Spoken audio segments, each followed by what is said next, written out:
Begin transmission. Hello, everybody. It is Chris, Ben, and Milton for Outer Rim Transmission. This is episode 152. Tonight's episode is going to be part one of our Tales of the Empire discussion. We have 6 episodes to talk about today. We'll be talking about the 3 episodes surrounding Morgan Elsbeth, and maybe some other news and things along the way.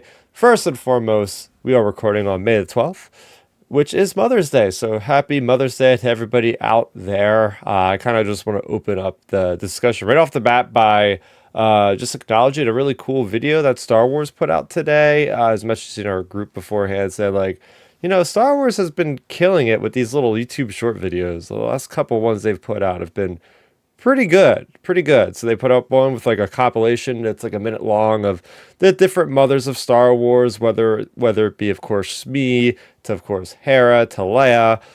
But then they threw in some stuff from Andor, and I'm like, yes, this is pretty awesome, right? We're getting Marva, we're getting like the Clone Wars character that is the Twi'lek that is married to the clone trooper that's this deserter guy and all that sort of thing. So anyway, it was nice to see that acknowledgement, but yeah, I'll throw it over to you, Ben. As far as like Star Wars and mothers, what do you think about that with Mother's Day and all? Yeah, I mean, hey, it's an important part of like our real life, and then of course Star Wars, like characters' mothers impacted like their destinies plenty of times, in Star Wars, whether it be in canon or legends or anywhere in between with all the different characters. So yeah, it's a nice thing that Star Wars like put that up with some of the like the highlight characters and things. And one thing I always say too is like I really think there's a lot of talk online. Like you always see people like giving their list of like female Star Wars characters or like ranking, that sort of thing. And I always like have to comment whenever I see those posts, because it just makes me almost laugh. Like every time, whether it be 5 or 10 characters, almost everybody, it just seems like people forget Padme. And like Padme was such a great mother character, but she was a great character in general in the prequel trilogy. And like people always kind of skip over her when they're talking about like the mothers or females in Star Wars. So like, that's always one character I always like to spotlight when these type of topics come up, just because it just feels like sometimes she's looked over because of her kind of absence in Revenge of the Sith. I feel like is what did that. Um, but yeah, I think that was a really nice thing Star Wars put out, and that's just one thing that came to mind too when I like even just like scrolling through social media, like seeing people posting about Star Wars moms. Like you don't see much of Padme talk, and I think she's a very underrated character in Star Wars. Yeah, I agree. It's crazy that you mentioned Padme because I don't remember if I see her in that video. I don't think she was in there because that's what caught my eye. That's why I was like, I don't know if it was just like a split second and I missed it or something, but I watched it through only once, so I Same. can't claim I like analyzed it. But I don't remember seeing her in that video. And I mean, if she was, feel free to correct us, chat, if anyone's in here who's seen it. But but yeah, like that's why I wanted to throw that out there about Padme, just to highlight her a little bit, because I think she's underrated to a lot of the Star Wars fandom. Yeah, first of all, how's it going, Milton? Good to have you back. Good to have you back, man. So what are your thoughts on this? Like, first of all, do you think Padme is an underrated character? I mean, maybe. Again, because I'm a prequel head. I like the prequels, so I think Natalie Portman's a great actress. I think she does a lot of great work. So I think her as an actress, she's not underrated. I could say potentially her character is, especially probably in Revenge of the Sith, because she really doesn't do much in Yep. that movie. I think a lot more of her work Mm-hmm. is a lot more of Padme's character is super fleshed out in the deleted scenes Yep. of that movie. When it's like the Council of 21 or whatever it's called. Um, so like we get not too much of her in that movie per se. Obviously, Phantom Menace and Attack of the Clones were her and Anakin's films. I think we get a lot more of her, and this is where I say she's not underrated, is because we get a lot more of her in Clone Wars That's in true. herself. So it's like they flesh her out really well, especially when we get the Anakin and Padme moments for sure. But um, I can see if you're not a hardcore Star Wars fan like we are, you could say very much so. She's an underrated character. We don't really see her much, or she doesn't make a significant impact when it comes to the lore of Star Wars. But because we've seen her in 5 or 6 seasons or 7 seasons of Clone Wars, and then 3 movies, to us, we know she's very integral to Luke and Leia's, development, or I guess, them being on this Earth or the world of Star Wars. Yeah. So it's important. Heck yeah, heck yeah. Special shout out to book character Nora Wexley from the Aftermath trilogy of books, right? This is the mother of Temmin Snap Wexley, who ends up basically getting together with Wedge Antilles in the Rise of the Resistance, or not Rise of the Resistance, Resistance Reborn, which is the book that comes right before the Rise of Skywalker, and it's kind of like it's nice that she found love after the death of her original husband of Temin in the Aftermath book. So yeah, it's a uncommon character, definitely an kind of a character that's swept under the rug, but for the canon fans out there, that's one of the characters I that stuck out to me is like, yeah, she's a good Star Wars mother there. But yeah. All right, so I'm gonna go ahead and jump into my week in Star Wars here. I'll start off for once in this week, and I went to a big tournament for Star Wars Unlimited card game. It's called the Store Showdown. Every set they have these, and it's like, we had 32 players. People came all the way from North Jersey and South Jersey and over the water there and Philly and everything else. So it's really cool. Good celebration. It kind of gave me the Star Wars celebration vibes because in between the rounds, we finish our games early or whatever. It's just a lot of positive vibes. None of this toxicity you often see online. And that's what I was, always. I was looking at that. I'm like, oh, this is like celebration. This is the common folk talking about Star Wars, having a good time. I was even chatting with my one opponent, and this is where Star Wars is just like so small. It's a small world basically.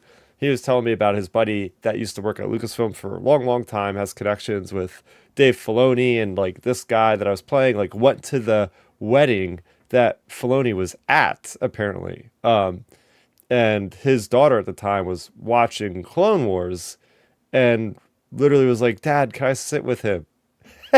So his daughter was literally sitting with Dave Filoni, just chatting away about the intricacies of Star Wars. And he said like the guy was so down to earth. And I should have asked him, I was like, was he wearing a cowboy hat? And he's like, he sure was. And I just like, this guy never leaves home without the hat. And to make things even better, he was like, guess where they were? Guess where the wedding? It was either the gosh, I'm like the celebration after the mass or whatever. Reception. Reception. There we go. The reception was apparently, I think he said it was at Rancho Obi-Wan, which is like the premier area, Hmm. like the museum of all the action figures. So I was like, oh, did you see the Boba Fett that fires the rocket? He's like, yep. He's like, it's just absolutely insane. I told the guy, I was like, before I die, I'm going to go on a vacation. At some point, they go to San Francisco, and I'm like, I'm going to go on a tour at Lucasfilm and then go up to that Rancho Obi-Wan because apparently it's just like a little bit up north past San Francisco. So yeah, it was my bright spot for the week with Star Wars. Was a little camaraderie, some cool little anecdotes from people spending time with the big shots over there at Lucasfilm. So Nice. Y- Yeah, that's Yeah, nice.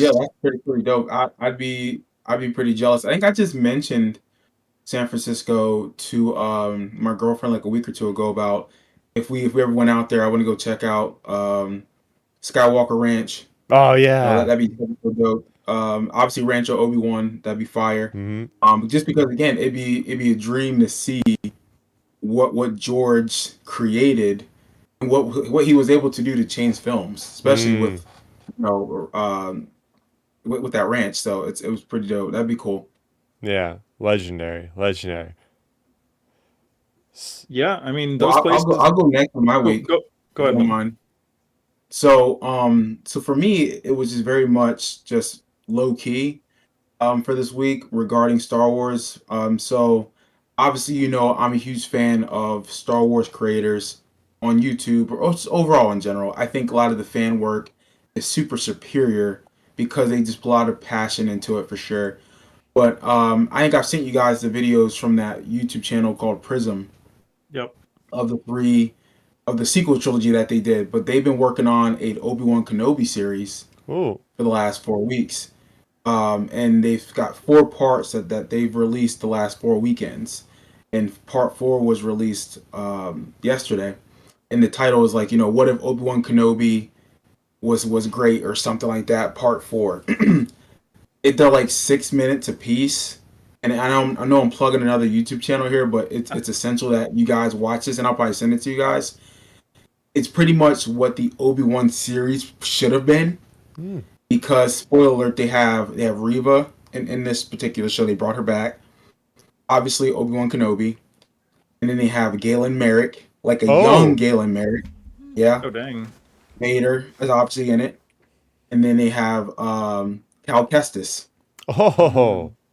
Okay, I gotta So check and this like out. yeah, I'll send you the send you part 1, and then again it's all on the channel. So like they're like 6 minutes a piece, which is nice. So you can watch them in like 20 Yeah. minutes. Yeah. So I think really 4 parts so far. Hopefully they do like 6 or 7. But bro, this should have been the Obi-Wan series. And it's like, man, you got these nobodies out here making Star Wars. And this isn't me taking a shot at Disney or Lucasfilm. I'm not doing that. What I'm saying is the fans out here are just as passionate, and they love this property so much that they take their time to write a beautiful story that fits the current Star Wars storytelling. Yeah, it's And might be, funny. it might be better.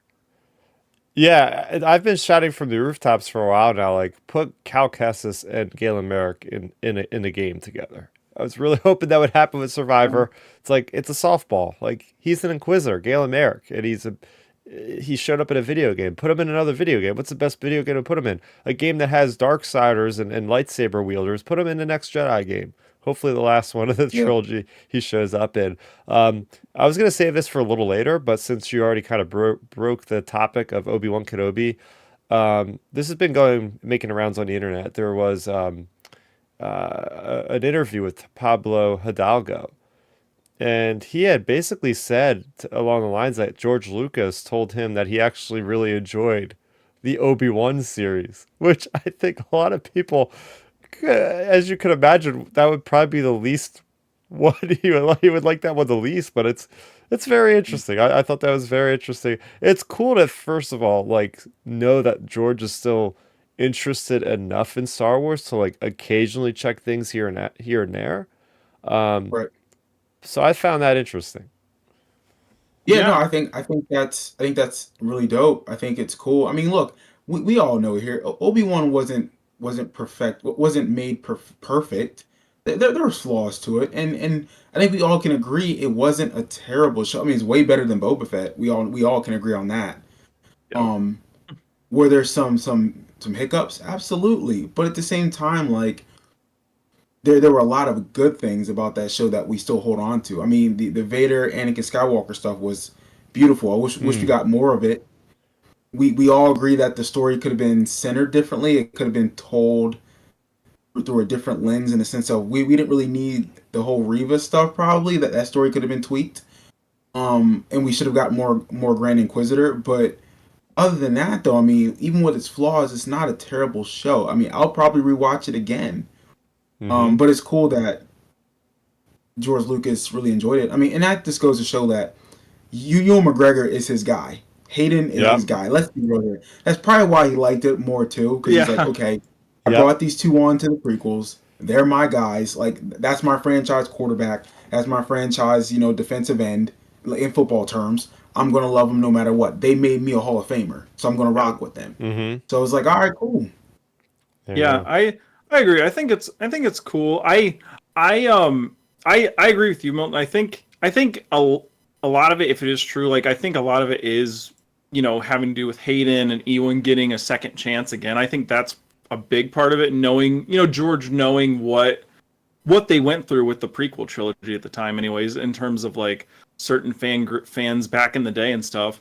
And like my only thing with this whole thing, because like I'm personally not like the biggest fan of Pablo, I can just say that. But like the thing is, like my only thing is when it comes to any of these sorts of like topics of like, of course, like to me, I don't like to be a cynic, but I'll be a cynic for a second. Like George would say that, like hypothetically, obviously, like he has almost 40 million shares of Disney stock worth 2.5 billion. Like if he would come out and slam his former company or like be like, oh no, their show, Kenobi show is bad, they're doing bad things, like, it would hurt literally. It would probably cost him millions and millions of dollars. So like that's my only like cynicism when it comes to some of the stuff with Lucas in the public eye now is like we've heard other positive things in the past too with him over the past few years on certain things,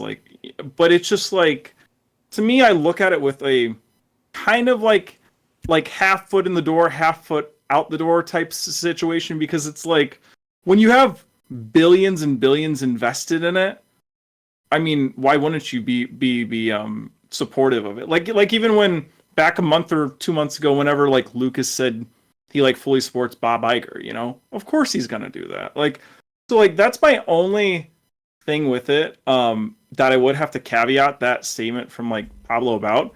But yeah, like overall, yeah, I think if it is true and everything and all that, like I think, yeah, it definitely has to do with probably Hayden and Ewan, and probably as well like Hayden and Ewan's, or well, specifically Ewan's, I guess. Ewan's Obi-Wan interacting with like a more grown-up Luke and a more like, or a middle age, or a middle, not middle age, but like in between baby and adult Luke, age, Luke and Leia. Like I think he probably would have liked that sort of thing, probably like a, Obi-Wan going on a mission with Leia type thing, because that's kind of what was gonna happen in A New Hope if all the stuff didn't go down. Like Obi-Wan was gonna go help out Leia and like, that sort of stuff. So like maybe I could see that's where he would be coming from with that. But yeah, I think it's interesting either way. One way or another. When I saw that headline too, I was like, oh wow, yeah, and it's really like making the rounds and stuff. Yeah, so fun little aside there. What about you, Ben? Do you have any kind of Star Wars this week you want to report on? I guess on the Obi-Wan topic, yeah, I've been listening to the book. I just started the book. I'm only 7 chapters in of Survivor's Quest.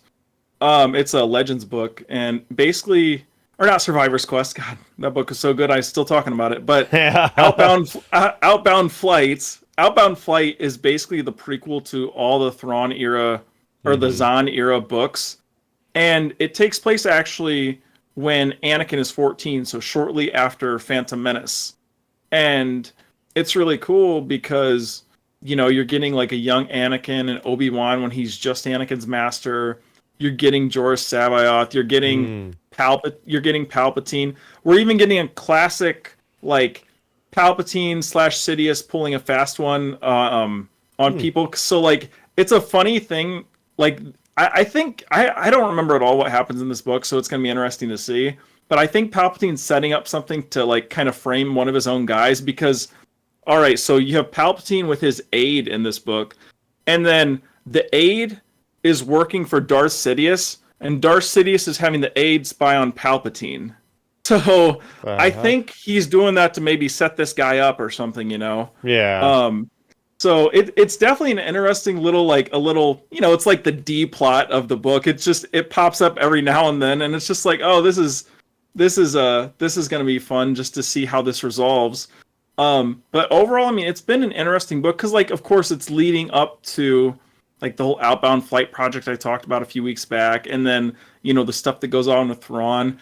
The one thing I do have to say, my one critique of this book, actually, I wish Mark Thompson would have stuck with his original Thrawn voice, because this got recorded, I'm guessing, somewhere around Rebels, because he switched over to Lars's voice now. Now he's doing the Lars Thrawn voice, and I'm just like, oh man, it's a Legends book. You should have just kind of stuck with your OG Thrawn voice. But I don't know what the difference is. I'm gonna have to check it out. Oh, it's massively different. Like his original voice sounds like kind of almost. See, because like I've said before, and the first thing that brought me onto it was Campia. Actually, Campia mentioned it when Lars first got casted. He was like, they really need to look into this Mark Thompson guy, because his Thrawn voice is like incredible. Because it's more of like an evil sounding Sherlock voice more than a like really like So it's whispery, Scottish you know. or Like no, English? I mean English.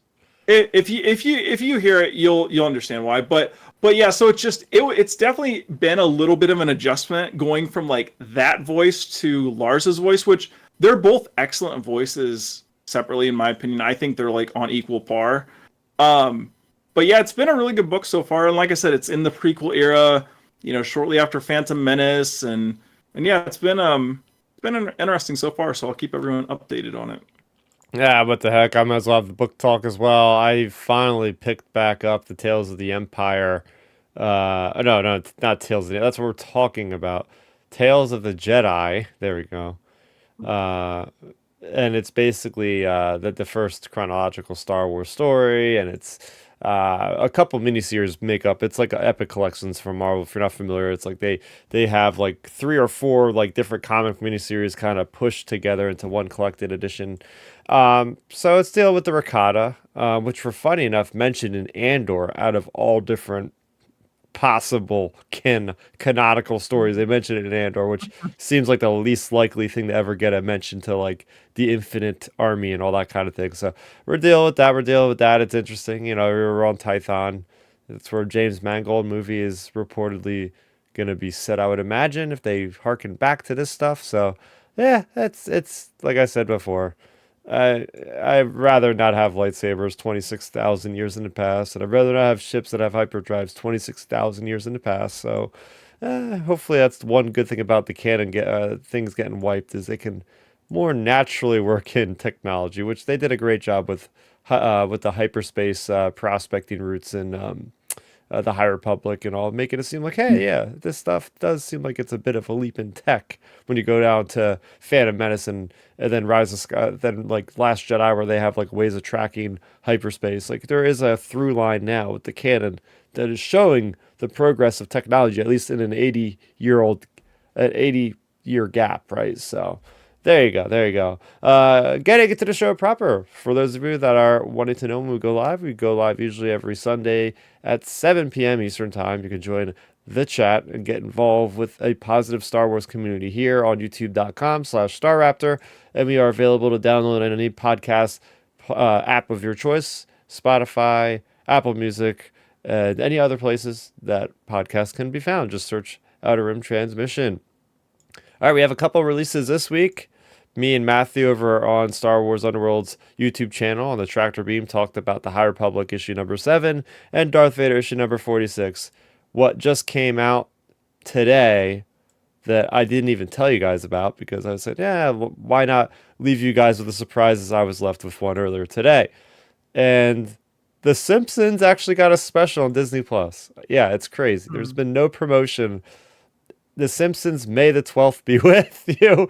And it's basically like a mashup of like a May the 4th special, which they've been doing, but it's all like the mothers of Disney and Star Wars.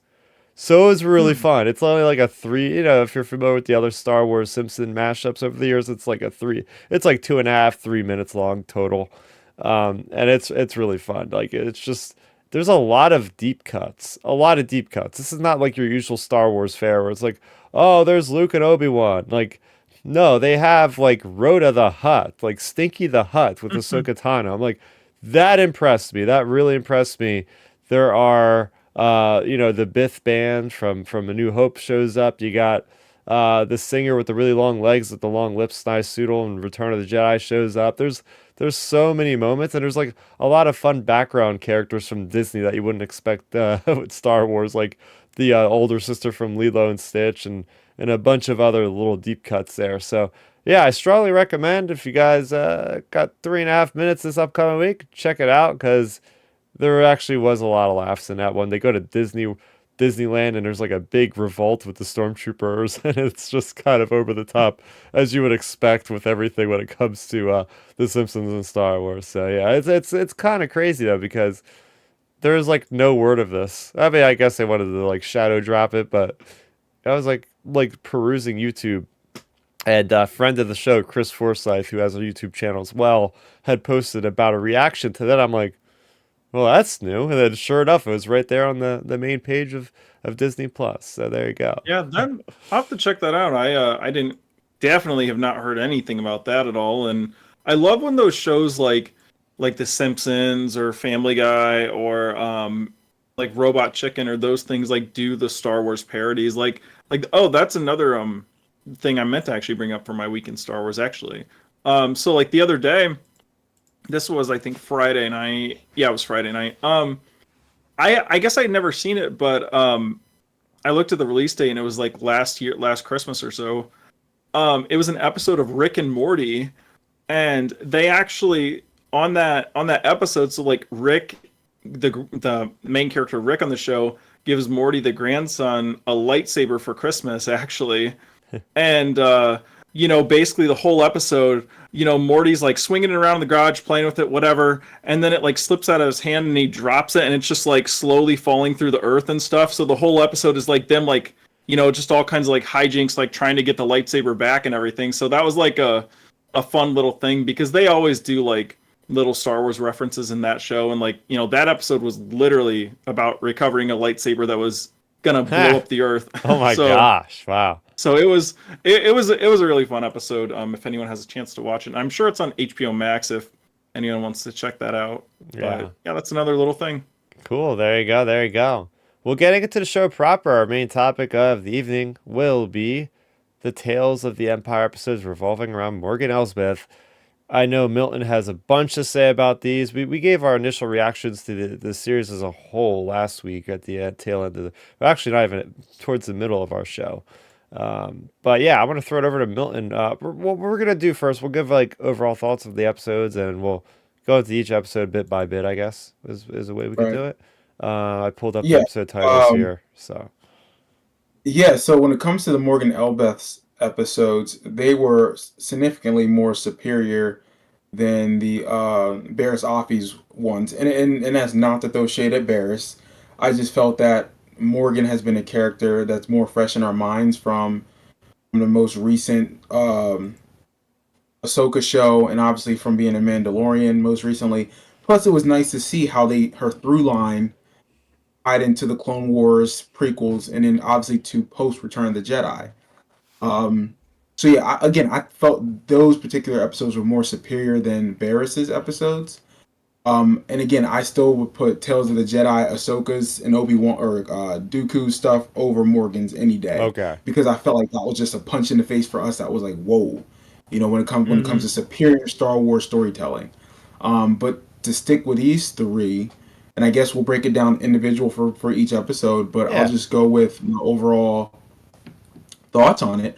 I thought it was good because of how that character was so linked between multiple characters, whether it's with Ahsoka, mm, with Grand Admiral Thrawn, with the Mandalorian, with Bail or not Bail, with Bail and Skull at some point. So it was like okay, like this Grievous, the Night Sisters, seeing the Night Sisters in live action for the first time was so dope, and how we saw that she was a night witch or night sister, mm-hmm. and how she faded away from it to try to continue her revenge and get her revenge upon, it was just cool to see that, and that's why I felt watching those three episodes were so good to me. And it was a nobody character that was Yep. introduced to us out of the cold. Mm-hmm. Was it two and a half years ago, something Mm-hmm. like that? Yep. Like out of the cold, we did not know who Morgan Elsbeth was. She was never referenced in canon, nothing. And all of a sudden, we get this character in one episode of Mando, and then boom, she's now an integral part of Star Wars. So I was like, okay. And the way they did three 15-minute episodes, I got to give them their props for telling a good story to give us more character development. I think that's why I liked it so much. Yeah, no, great opening salvo though, Milton. Yeah, it's interesting, right? Because on the onset of this show, I said, really, they're gonna give episodes to her. But then it did make more sense the more I thought about it, right? Because we see this character show up, and it was a really strange journey out of universe, right? Because at one point somebody had discovered some kind of entry officially in one of the things of Star Wars saying like she's a Night Sister, and we're like, wait, she's a Night Sister? She doesn't even look like a Night. What's going on here? You know, where's the markings? Where's the green magic of the Force and all this stuff?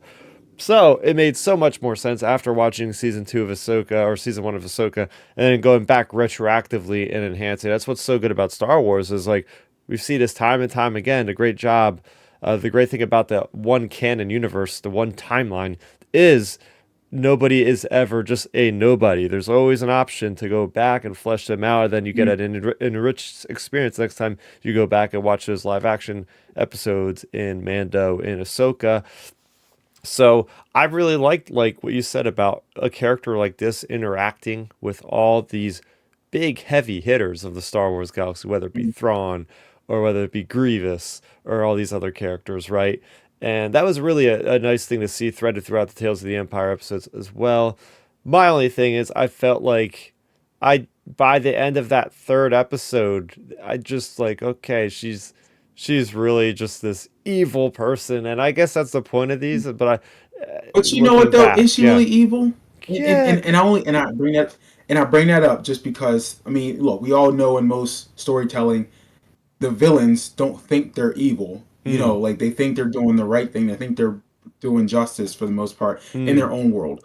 That's what makes the best villains the best villains. They think they're doing mm, right. In her case, is she doing like a horrible thing by what was done to her by Grievous and the Separatists, and yeah, obviously them turning into the Empire, and really was she truly loyal to the Empire? I mean, honestly, I didn't never thought she was. I thought she was very mm, steadfast and focused on her revenge on what happened to her people. Her end game was to revitalize her culture and her people. So mm, that's why I think like I don't know if she was bad. You know, like I'm sure mm, she did bad things, like facts. We can't argue that. I mean, hell, she just killed that New Republic senator just because of their representative out of just because like that's horrible. yeah, But like her purpose though, her there. That's why I like these three stories because we've got to see she was a Night Sister, how they was extinct, wiped out, mm-hmm, and how that drove her to say, "I'm going to bring them back by any means necessary." yeah, That necessarily makes it evil.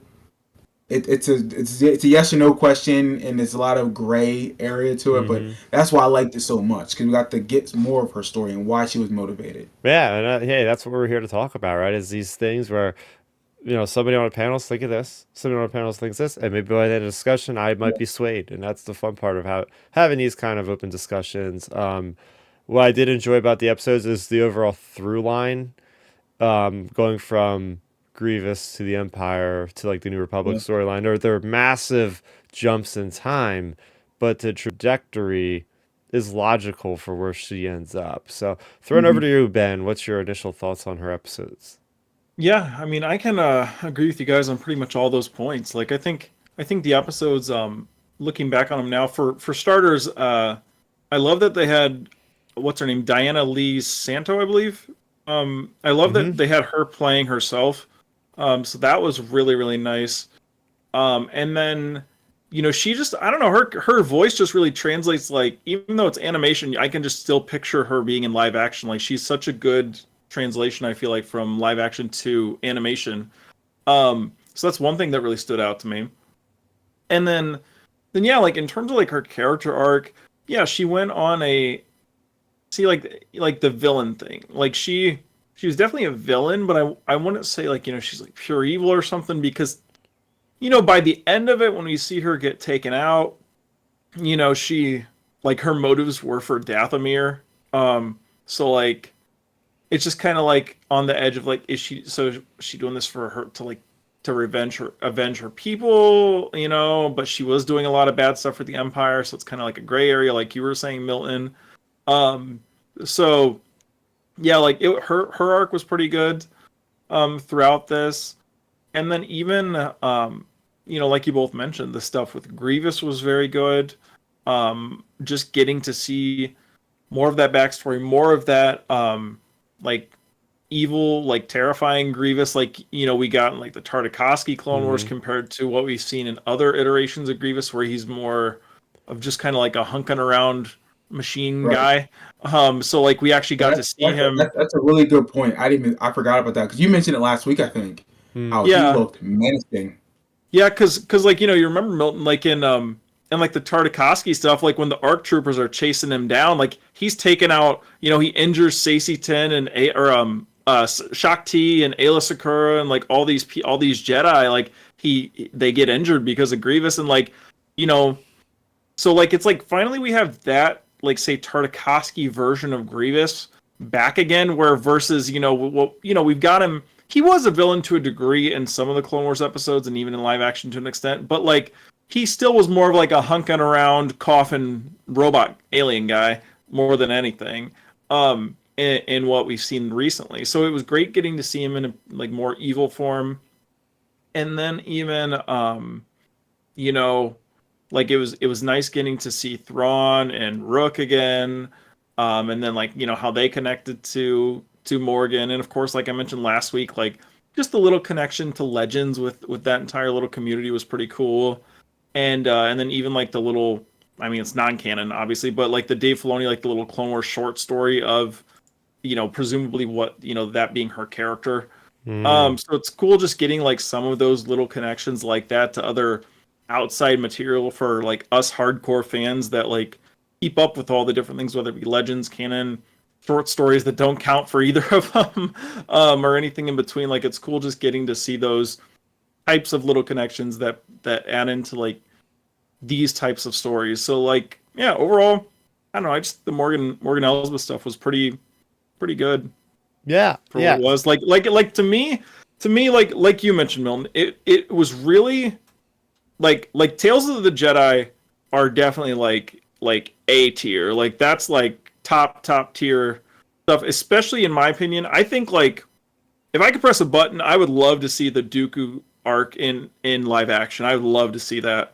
Um but like to me, like Dooku and Ahsoka arcs were more like really highlight arcs of any of these animated series.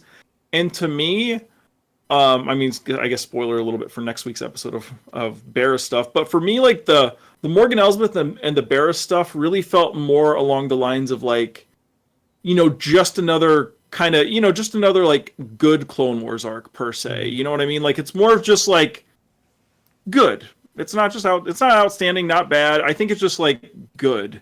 Is where I'm at with this arc. Yeah.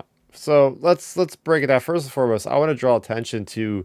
We'll talk a few minutes about each one of these specific episodes, highlights from each one of them for us. But the path of fear, the path of anger, the path of hate. Where does that sound familiar? How does that sound familiar? It goes back to the Phantom Menace. This is Yeah. fear leads to anger, anger leads to hate, hate leads to suffering. So we're literally seeing, the fall of, somebody that gets drawn into some galactic conflicts, not to her own doing, as you said, Milton. It's kind of just like the way the events unfold. You try to be altruistic, and you end up becoming something that I'm not sure if she's exactly aware of, but she's not exactly twirling her mustache either, I guess. But yeah, Right. let's get into the Oh, path you of become fear. Yeah, yeah. yeah. You become the thing. You become the thing you. I mean, you become the thing you fear. Mm-hmm. You become the thing that you loathe. I mean, you look at Yoda. The Jedi were correct on this. Fear leads to anger, anger leads to hate, hate leads to suffering. Like they were correct, Mm-hmm. obviously. But I think they were also wrong too. But in this case, in the sense of Morgan, that lady who those ladies on the hilltop, what were they called? The The mountain The clan. Mountain the Clan. mountain ladies, yeah. Like that mountain lady, she's Yeah. like our ways work. Our ways have worked for if we just do what we normally do, they won't bother us.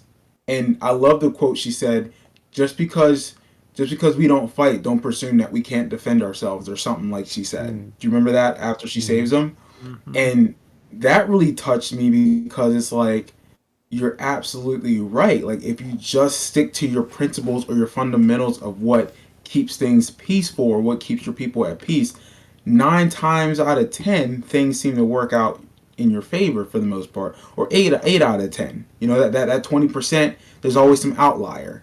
And I think how she talked about Morgan, she's like, okay, it's clear that your path is defined. Your path is anger. Your path is revenge. Your path is fear. You know, and it's like it's already set by your actions today. You're never going to let this go. And from that moment, the moment she lost her mom, was the moment that her path was set for the next 20 plus years, Mm-hmm. and to obviously see how her downfall was. She could not let this go. And that's easy for anyone to say, oh, to let it go. But it's hard. We're human beings. I mean, if someone wiped out our mom or our dad in front of us and when we're 15, 16, we're going to want revenge. And that's going to be driving us to push our bodies, push our minds to try to take that revenge. I mean, I look at two correlations of this. I look at The Dark Knight Rises, or excuse me, The Dark Knight, when Harvey Dent's talking about, you know, when Rome was at its brink of war, they elected, you know, a dictator and blah blah blah, and that dictator was Julius Caesar, but then he turned in, or that he was a king turned into a dictator. They became Julius Caesar became what they didn't want, but he needed to do that. You look at Black Panther, you know, look at Killmonger. He was motivated by his father being killed, but then he just wrecked shop and became what he shouldn't have become. I mean, he became evil. You know what I'm saying? But like, I get it. It's all out of fear. You know, Rome turned to someone because out of fear. You know what I'm saying? Like, Morgan turned to what she turned into out of fear. So it just makes sense that she would become that. Yeah, yeah. Looking at things at more of a surface level, as I always kind of often do, just from like a Star Wars cool factor. What I dug about is just the expanding of the Night Sister lore. Like so many times we just think of like the Great Mother as and Asajj Ventress's clan as like the only Night Sisters ever. Like this could have been happening maybe on the other side of the planet for what was happening in the Clone Wars with that other sect of the Night Sisters. So I kind of liked, you know, pulling the curtain a little bit, exploring more about who these other mothers are, who these other clans people are. Same thing with like the mountain people. Did a great job, and it was like 14, 15 minutes of just going in and be like, yes, this is their beliefs, this is what they think, this is how they react. So that for me was pretty cool, going to see Right. that angle of things. Oh yeah, like you said, the Star Wars cool factor on I mean both these arcs really.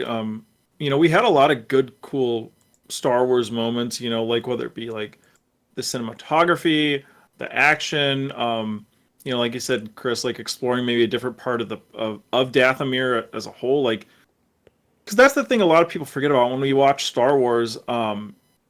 A lot of people I think have the mindset of like, okay, if it's on Tatooine, it's either Mos Eisley or Mos Espa, and that's it. Period. If it's on, you know, Naboo, it's Theed or nowhere else. Or you know, like I think a lot of people forget like these planets are planets, so like stuff can happen on the other sides of them. So like I like that. Like you know, yeah, this is just like a different group that isn't necessarily even it has maybe even has no clue about Azaj's group, you know.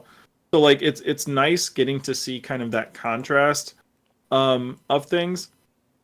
And like I mentioned before, it's cool just getting to see some like the imagery of the action sequences with Oh Grievous yeah. or like Thrawn and all his people and stuff. Like it's just it's nice getting to see that, and even just see, you know, just getting to see Thrawn like talk about like, you know, the Empire and like, you know, just his like thinking ahead of what could happen with the Empire. I think was really neat as well in this arc. Oh, okay. I mean, we'll talk about that episode next. As far as like stuff about this specific episode with the Clone Oh yeah. Wars. Oh yeah, yeah. Just Sorry. I was just bleeding over into the other episodes. But no yeah, worries, yeah, no worries. yeah. The very first episode, though, yeah, the first one though, I think was really nice. And like the thing is, too, to me, with the whole Clone Wars era, I think with Star Wars fans in general, like with the people that are watching it, like us, especially, I think the Clone Wars era is such a safe layup for them to always hit. Like you know, like in basketball, Milton, it's always an open Yep. layup, no matter what. It's always an open layup. If you do a Clone Wars anything, at minimum, fans will say it's like a B minimum. Yep. So So and that's like what I said. Look, these arcs are probably B's. Like they're solid, solid, solid, solid. Um, so like I I think with them choosing to start this in the Clone Wars era is good just because it's a nice, easy, open layup for them to hit. Yeah, I Right. mean, I such a I agree. flashpoint. No, I agree. And I mean, we've talked about this multiple times. I mean, I think this is their bread and butter, but we all are thinking it. It's okay to now eventually expand to different parts of Star Wars especially with these short stories. You know, Yep. what's one era of Star Wars that we've Mhm. clamored about that we want to see more of is that post Return of the Jedi of Luke. You know what I'm saying? So if Two, you give us two those years, type of stories, 2 years so after. That's all we need. Like two, yeah, 3 years after. right. There you So go. There you go. But yeah, the horror of Grievous, the frightening abilities of the separatists, right? These are machines that often get looked at as cannon fodder, mm, and to get that lens on them once again, where it's like these are just killing machines. Like these, you see these things and they symbolize hatred and villainy and just like the ability to onslaught at any given moment. You could just have battalions of these faceless droids just marching down and just bringing down generations of families and everything like that. It's Yeah, pretty I crazy. I think to jump in on that point about the droids, that's another aspect along with Padme. That's another aspect of Star Wars that's kind of overlooked. I think are the battle droids because we have so many comedic moments with them. So people I think overlook them as just cannon fodder and even comedic cannon fodder, really.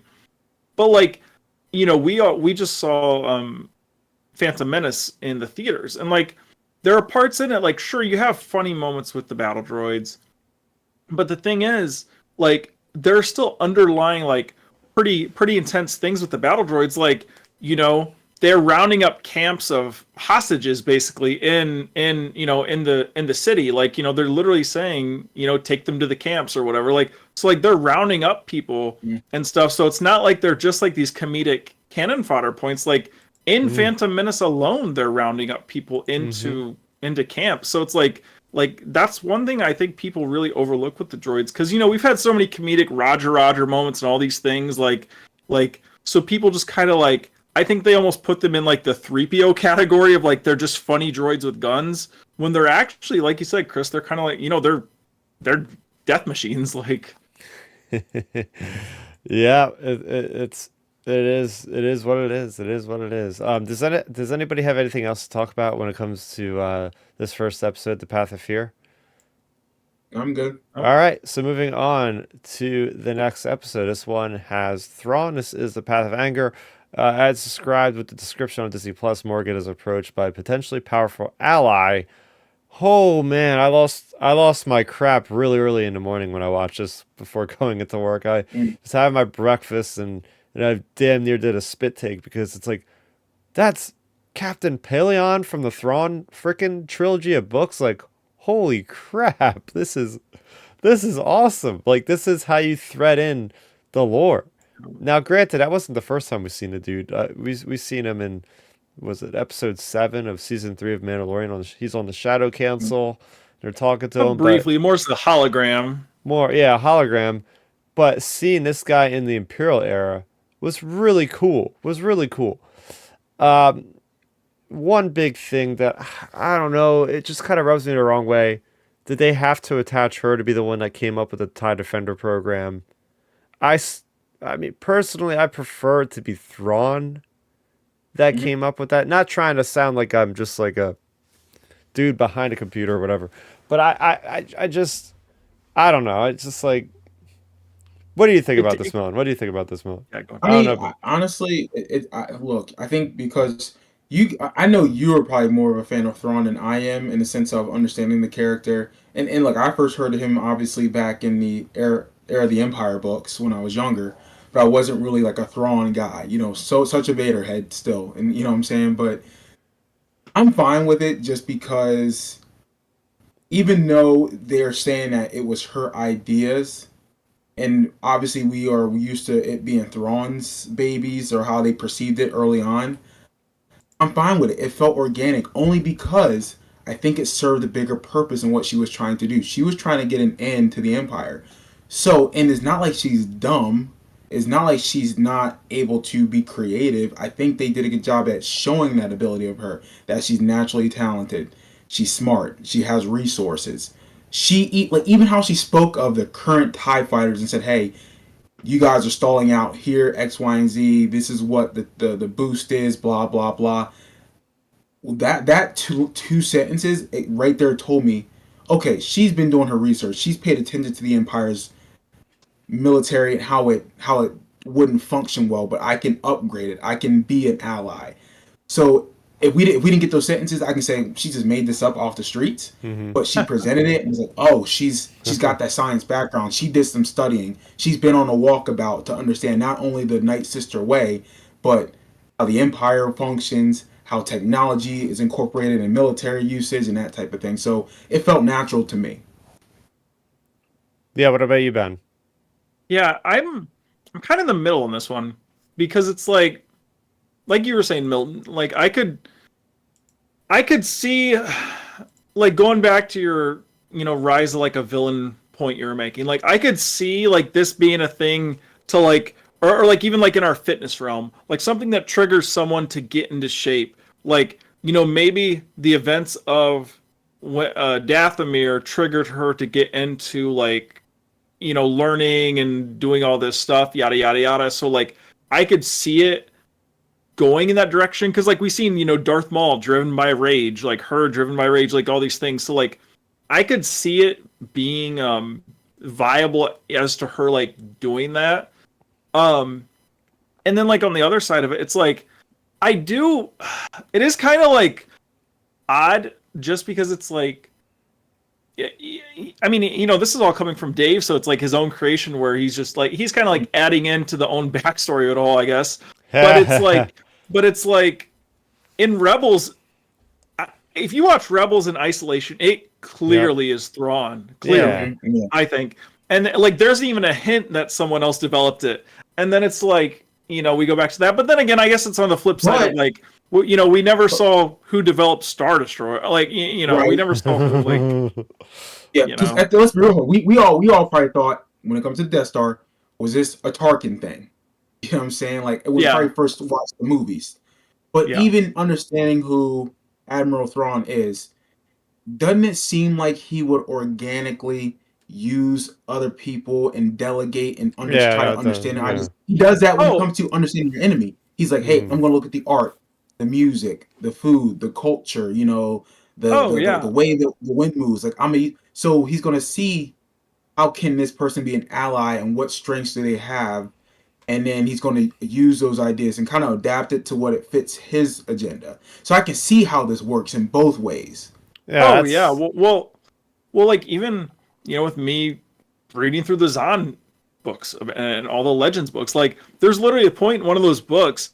Dave's taken inspiration from Legends clearly on some of these things. And like there's a point like Paleon literally says to another officer like Thrawn delegates, like he literally mentions Thrawn delegating tasks to people that he trusts and stuff. So like I could see where they get that from. And I love the fact too with this whole like Thrawn sequence and stuff that like we see, of course, Paleon. That's awesome. Like you said, Chris, getting to see him like outside of a hologram.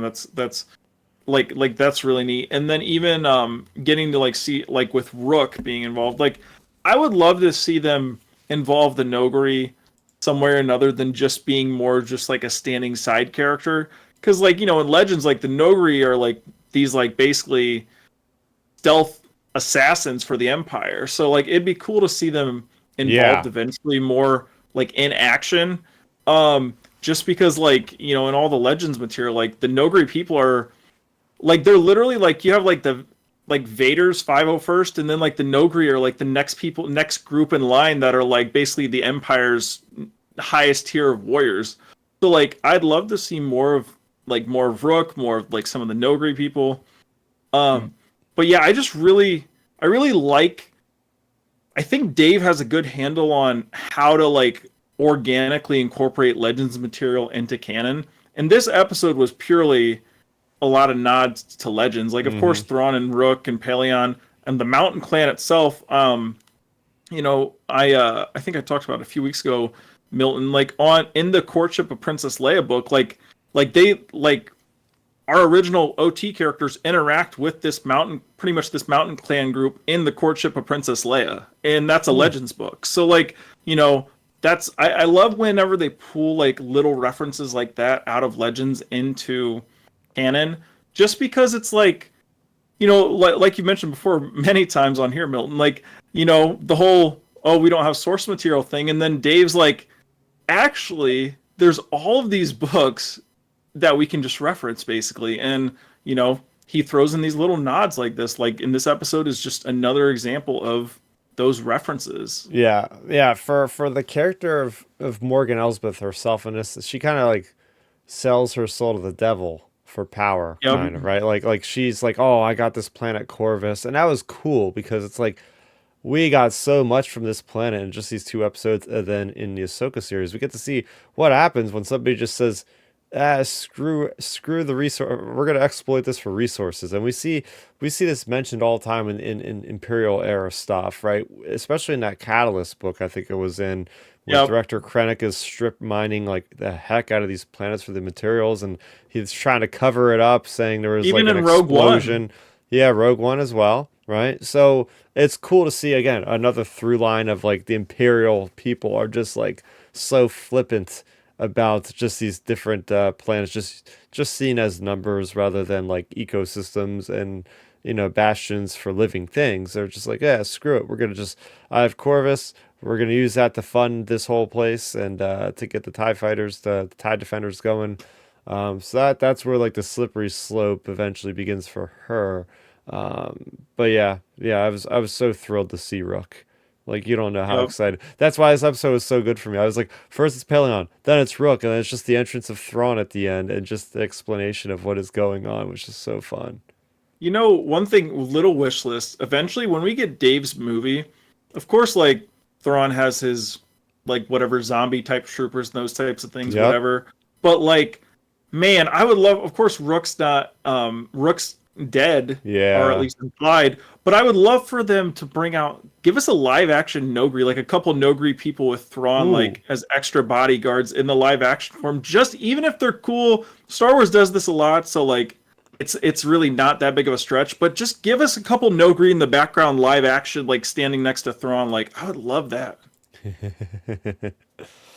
Yeah, that would be pretty cool. All right, so we have time just to get through the last one here. The Path of Hate offered the chance to stand trial for her crimes. Morgan instead seeks her destiny. So this is like a complete sequel, pretty close to the one we just watched because we're still Mhm. set on Corvus, but now we have jumped into the first time for animation, kind of. Now that I say it, in this style animation, but because we had Resistance, which deals with New Republic stuff, but in this style of Clone Wars animation, seeing the New Republic, seeing how they're going around trying to, we see this in a couple books as well, them trying to get new members for their New Republic, and this is like I'm guessing it's like 5 years after the Return of the Jedi, and it was interesting how like these people are so cut off from society and the rest of the galaxy because for them it's like, wait, what's the New Republic? They have no idea. So what'd you think about this episode, Ben? Yeah, I thought it was a good way to like cap off these three episodes in like just the fact that it really felt to me this really felt like it was connected to the Mandoverse. Like Mhm. Mm.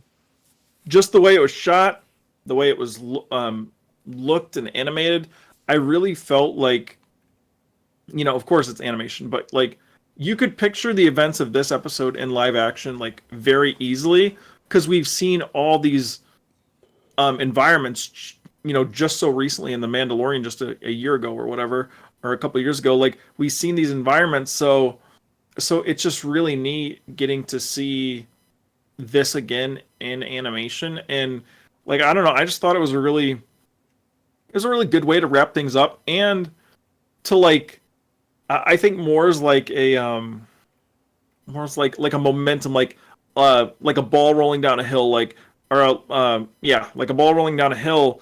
it just kind of really is putting Morgan Elsbeth's character in kind of her arc to like end up where she ends up in the Mandoverse, where we see her eventually in Mando and Ahsoka and everything else. Like I really liked that direction where they went with it.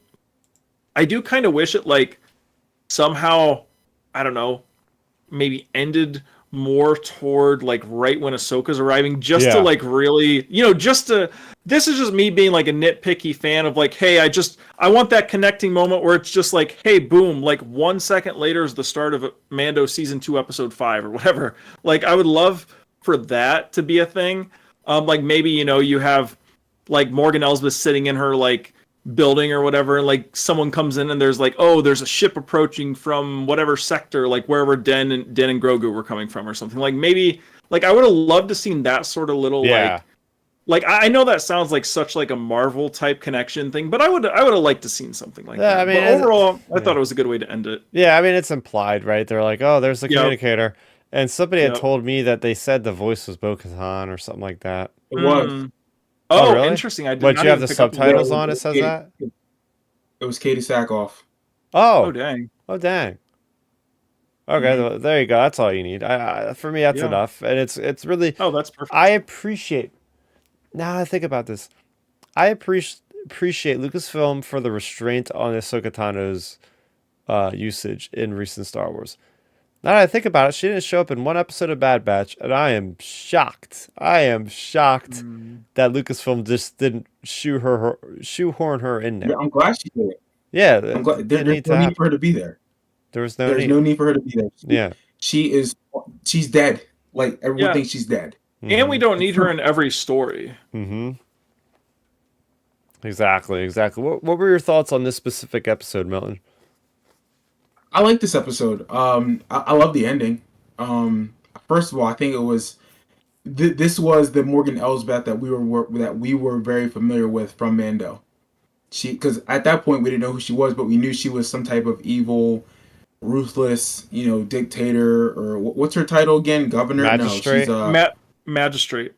magistrate. Yeah, magistrate. Like she's some type of like evil magistrate that just doesn't give a shit, And so this is what we were familiar with. This was the character that we love seeing, and to see her say, Nothing's gonna change," like kill her, and then for her to sit there and for her not to kill the guy that was siding with the Republic person, she's like, "This is your doing," or "Hey, this is for your protection. I'm the one that's going." It's like she delivered it in a way that was more scarier, but it was cold. And easily she could have screamed at him like any other normal villain could have, but she's like, "No, I'm in control. Nothing's changed." And I love how that beacon went off, and it's like, okay, like this is what's going to lead up to Mando and eventually Ahsoka, that type of thing. So it was cool to see how that fleshed out.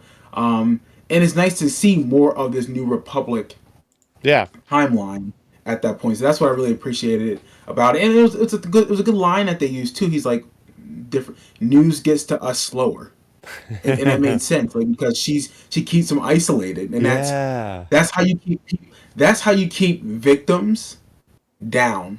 You isolate them, you gaslight them, you make them feel like you're the only thing they need. They don't need a rescuer. They need to still depend on their oppressor. And that's what she made him do, which is a great way to psychologically keep someone in check. Mm. I love the use of the fire and the flamethrowers. It's like, Yeah. this planet is absolute kind of like hellish. Just Mhm. shows her That's what I thought her of, too. decline. And I still would like to get an official name on those darn troopers because I think they're so cool. They're like that World War I-esque like gas mask, like dark characters, and she also had those HK assassin droids in the previous episode, so they're more aligned with her than they are Thrawn, apparently.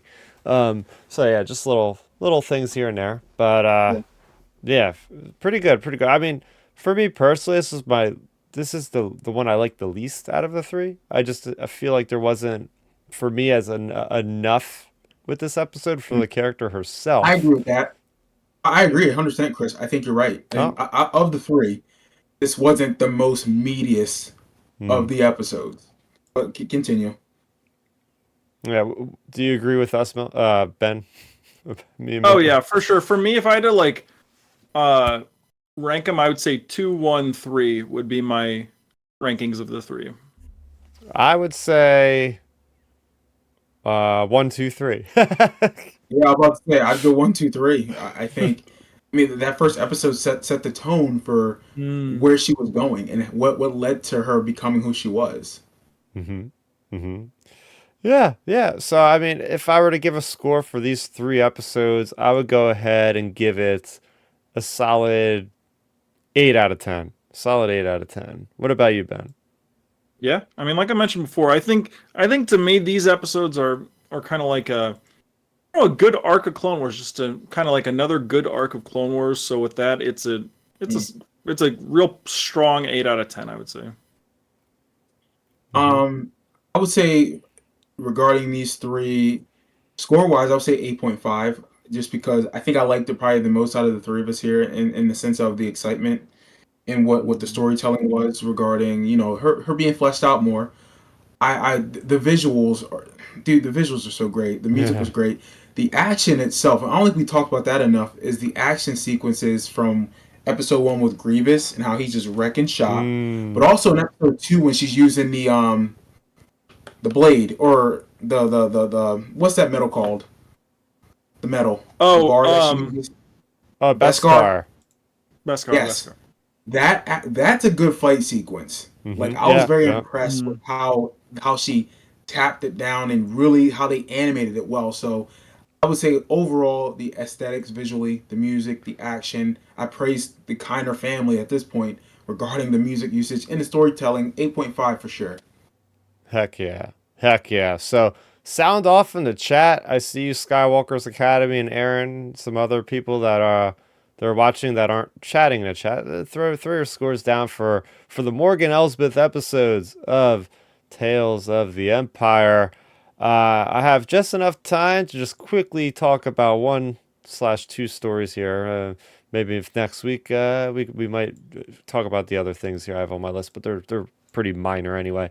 Um, we had Revenge of the Sixth on Monday that Mm. just passed, and to my knowledge, Ben, it was the first time that Lucasfilm actually acknowledged that. It was pretty funny because they put out an article on a Monday saying Revenge of the Sixth deals, and they put out a reveal of a really awesome looking Lego Star Destroyer that has a Cal Kestis minifigure for the first time. Getting a Cal Kestis minifigure is really cool. And they also put out a couple Black Series. I think one of them is the Emperor, of course, and some other figure. But yeah, that was fun. That was fun. And then Yeah, Cool. connected to that, we got an announcement of a new Lego special. It's been a bit. It's been a bit. But and it's going to be comprised of 4 episodes, but they're all going to be launching the same day, kind of a la like Tales of the Empire. And that is, let's see, the Lego Star Wars Rebuild the Galaxy.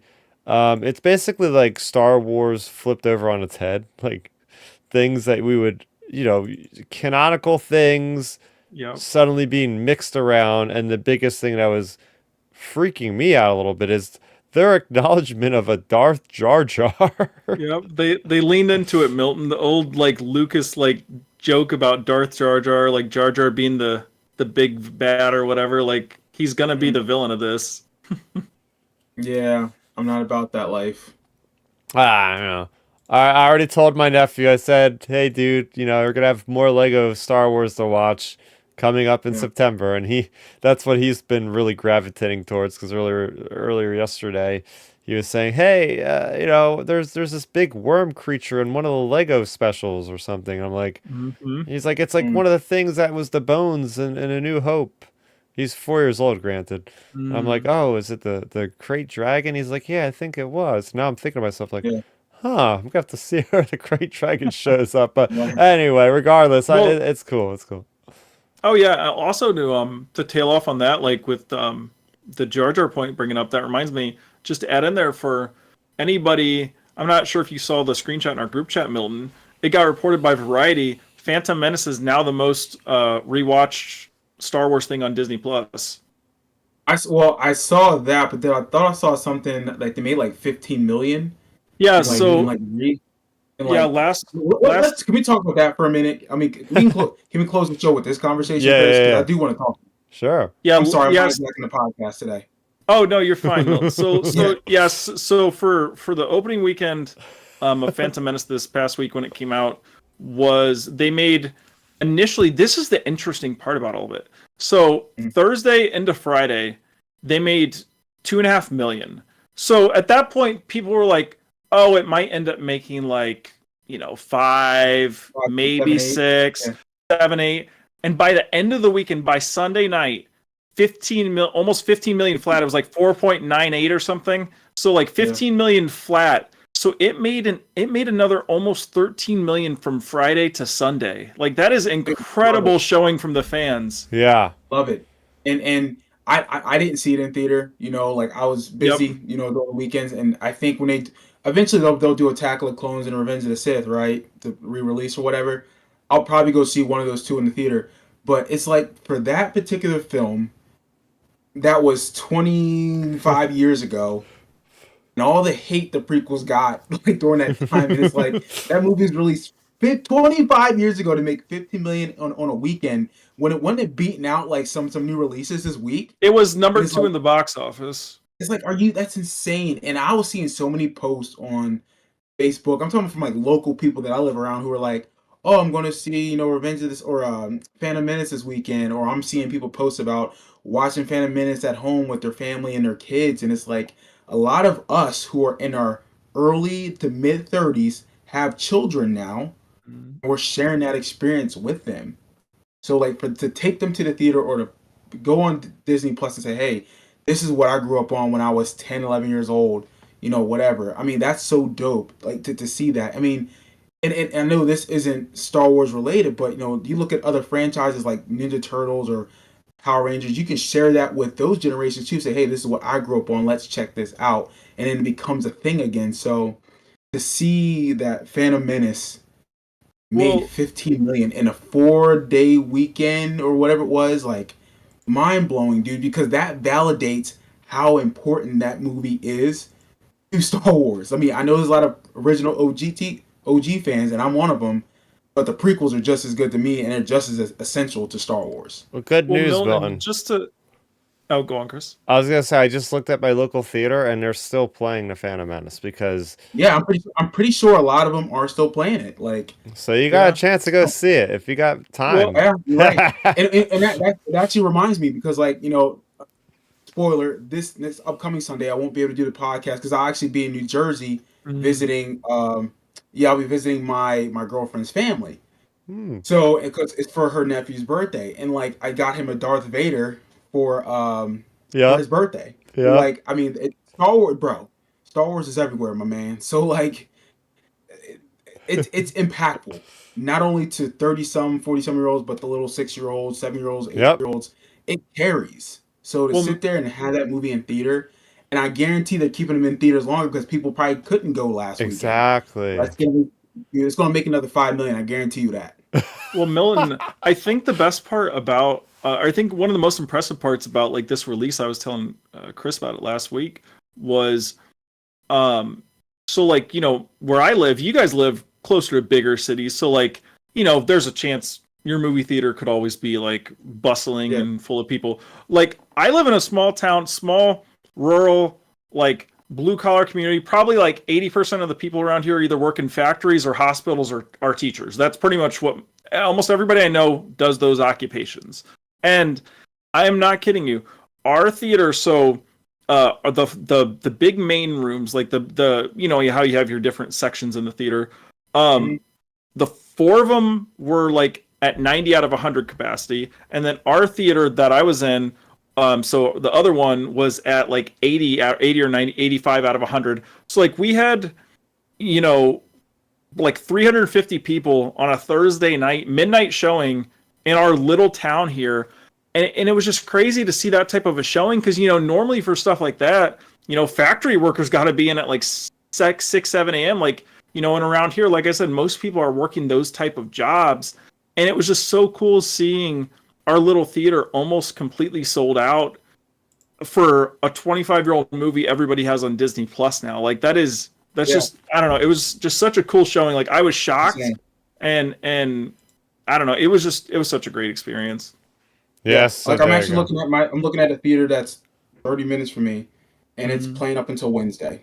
Well, Oh, and here's the Milton, thing. They if refresh you it on Wednesdays. So just because it says Wednesday, don't go by that as the last day because I'm pretty sure like on Monday or Tuesday is when websites refresh it for like the next Right. week.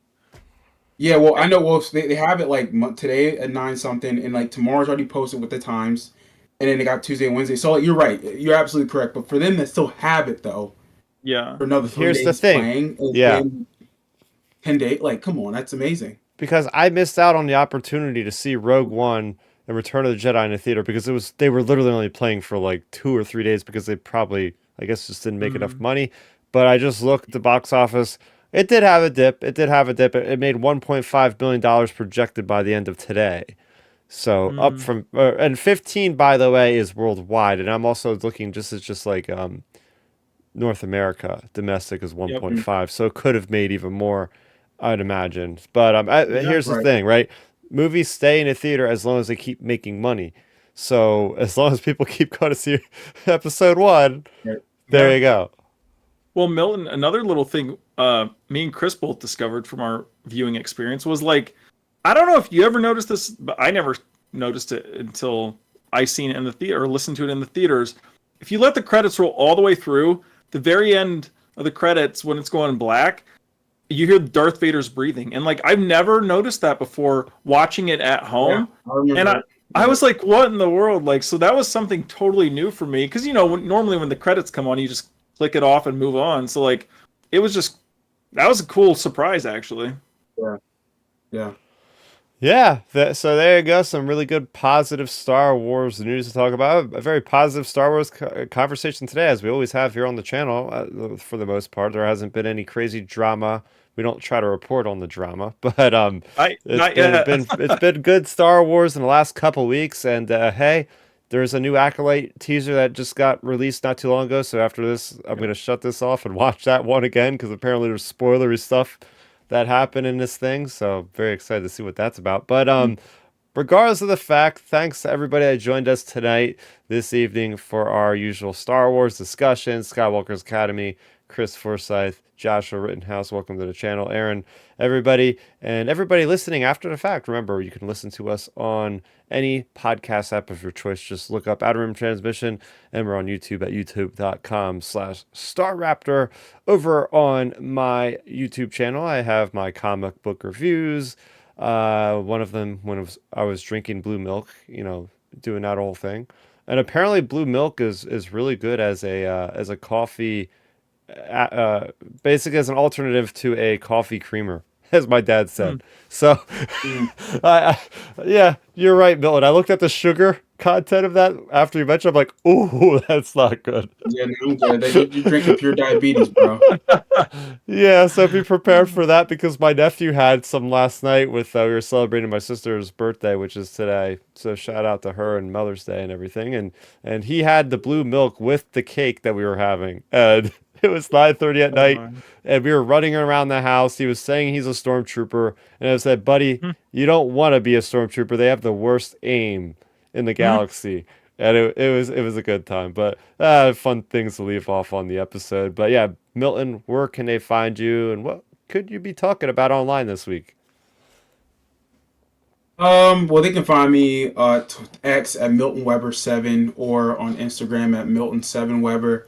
Again, usually if I'm wanting to post something about sports or whatever I do on my Instagram or working out, usually on Twitter I'm posting about a little bit of everything. But now I just appreciate y'all watching, listening where you're at. Happy Mother's Day to all the mothers out there. We do appreciate you guys' participation. So yeah, continue to participate, continue to share the show, and just do what you got to do, man. We love y'all, so thank you. There you go. There you go. What about you, Ben? Yeah, you can find me on X and Instagram at Real Ben Maynard. I'm always on both of those, either talking sports or fitness or Star Wars, of course. And this coming Thursday, Milton, I'm sure you and me both will be talking. We're supposed to be getting all the big info about college football 25. Yep. So Yeah, Oh, that is the coming. the cover countdown's leaked. on. The cover leaked. I follow a Yep, lot of I game saw channel. it. Okay, pretty Yep. sick cover. I don't know if you've seen Yep. it, Milton. Yeah, I saw that cover too. Like my boy hit me up. He's like, "Yo," he's like, "This joint's hot." I'm like, "Let's get it." Like, Countdown's on, 5 days. playing. There you go. There you go. So for Milton, for Ben, for Chris, aka Starrapter, for all the Star Wars fans out there in the world, that's going to do it for us. Outer Rim Transmission 152. Another one in the books. We look forward to talking about the Barris Offee episodes of Tales of the Empire. So we hope that you can join us same time, same place next week. That's going to do it for us. Have a good one, everybody, and may the Force be with you always. And transmission.